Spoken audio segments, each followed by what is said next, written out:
In this lecture, we're going to talk about the precedence of different operators. So I already commented out the code from the last lecture, but let's actually bring some of it back here. And in particular, the calculation of these ages.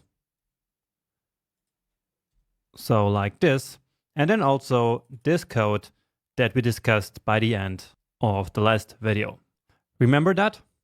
So the question that I asked by the end of the last video was why these two subtractions here, so this one and this one, are executed before this comparison operator. So basically the question is, why does this work?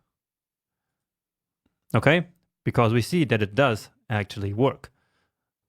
So this number here is clearly going to be higher than this one. Well, it works this way because JavaScript has a well-defined order of operator precedence. So basically the order in which operators are executed. And to actually see the precedence of all the different operators, let's check out a very handy precedence table. So let's Google MDN, which stands for Mozilla Developer Network, and then operator precedence. And so the one you're looking for is this one. So the one that starts with developer.mozilla.org. So MDN is a very well-known and widely used documentation site, and we will actually use MDN a lot throughout the course. And in one of the future sections, I will show you a bit better how to use this site. But for now, we're looking for a table that is here on this page, and it's this one. So here we can see that grouping using parentheses here has the highest precedence of 21. And then we have all the operators that we already saw. So here plus, minus, plus, plus. So they have a precedence of 17. Then we have a bunch of other stuff here that we don't know yet. But here is also type of that we already do know. We have the exponentiation operator that I showed you. We have all these math operators here. We have our comparison operators, right? We have some other equality operators here and a bunch of other operators. And this is actually a nice reference where you can see all the operators that exist in JavaScript in one handy table. But let's now stay in the context of our current example, which is this one here. And let's understand what exactly happens here in terms of operator precedence. So we already know that these two calculations here are done before the comparison. And so let's actually see that in the table. So here we have the comparison. So this greater than, and you see that it has a lower precedence than the subtraction here. So this has 14 and this has 12, right? And of course, you don't need to know any of these precedence numbers. Okay, don't worry about that. It doesn't matter. No one knows these. You just have to have a general idea of which operators are executed first. So usually all the math operators are executed before the comparison operators, for example, because that makes sense. And so with this, we explain why this kind of comparison that we have here works. Now in this table, we can also see which operators are executed from left to right and which one from right to left. Like, for example, the exponentiation operator is executed from right to left, while most operators, especially the mathematical ones, are executed left to right. For example, let's say we wanted to calculate 25 minus 10 minus 5.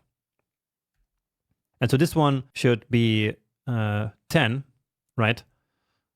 So let's check that. And indeed, we get 10. But if it was right to left, then it would be 5 minus 10 minus 25, which would then be something completely different. So this is an example of left to right operation, but assignment, for example, is a good example of right to left execution. So let's see where we actually have assignment here. So it should be one of the lowest ones, and indeed it is. So it's number 3. And so, as I said, this one is right to left. And so let me show you a nice example of why this is important. So let's declare two variables, let x and y, and here's something new. So we can define two variables at the same time, like this. So now in one line, we declared two empty values. So two values which are going to hold for now the value of undefined, right? So that's x and y. And now we can do this. We can say that x should be equal to y should be equal to 25 minus 10 minus 5, which we already know is 10. And so let's now log both of these values to the console.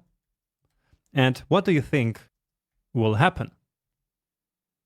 You can really try to think about this before checking the result. And so what is it going to be? And actually, let's delete this one first. So to avoid some confusion there. And so we see that x and y are both 10. And so let's analyze why that happens. So when JavaScript first finds this line of code here to execute, it will look at all the operators that are present, and it will see the minus operators. And so it will start with these because they have a higher precedence. Right? So assignment has only 3, but where is it? Here it is. So the subtraction has a 14. And so of course it's going to be executed first and left to right. And so as we already know, this here will turn out to be 10. And so let's just write that here. So after these minus operations, we end up with this code basically. So x equals y equals 10, right? Because again, 10 is the result of doing these operations. And so now we only have two operators left, which are the equal operators. And so now they are executed. But as I showed you before, they are executed right to left. So from this side here, starting from the 10 to this side. And so what happens is that we will have y equals 10. And so at this point, y is equal to 10. And so what we have then is x equal to 10. Okay? And then after that, we're only left with x equal 10. And so at the end, both x and y are going to be 10. Okay, maybe that sounded a bit confusing, but that's just how it works when you evaluate from right to left. And actually, that's the way it has to be, because if it was the other way around, this wouldn't work. Just imagine if we had this assignment working from left to right. Then x would be equal to y. And y is undefined at this point, remember? Because we declared it here as an empty variable. And so again, if assignment would be from left to right, then first x would be equal to y, which would be undefined, and then y would be equal to 10. And so that's not the result that we expect here. And so once more, the way this works is actually very logical and makes a lot of sense. So I hope that made sense. And now to finish, let's just check out the one with the highest precedence, which is this grouping. So basically using parentheses. And that actually works just like in mathematics, where operations within parentheses are also executed first. So I hope you remember that from school. And a great example is to calculate the average of two values. So we have age Jonas and age Sarah. And so let's calculate the average age of these two people. So let's actually start by logging their ages to the console, just so we see. So age Jonas and age Sarah. And now I want to calculate the average. And actually, let's do that here above that. So let's say average age. And once more, don't forget the descriptive variable names. So average age describes exactly what this variable is going to hold. So to calculate an average, we need to add two values together and then divide them by 2. At least that's when we have just two values. So let's say age Jonas plus age Sarah. So that's the addition, and then divided by 2. But now what is going to happen? Well, according to our precedence table, we have the division here happening before the subtraction. So this is 15 and this is a 14. And so what happens first is h Sarah is going to be divided by 2, and then the h of Jonas is going to be added. So let's actually log that result here as well. And so here the average age is now 55.5, which really doesn't make any sense, because how can the average be larger than one of the two ages, right? And so that's where the parentheses come in. So by using parentheses, once more, just like in mathematics, we can make it so that this operation here is executed first. Okay, so basically everything that is within the parentheses which have the precedence of 21, right? So now this one is executed first and then the division. And so, yeah, now it makes sense. Okay, I hope that wasn't too confusing. And now you're actually ready for your first coding challenge. So I hope to see you soon.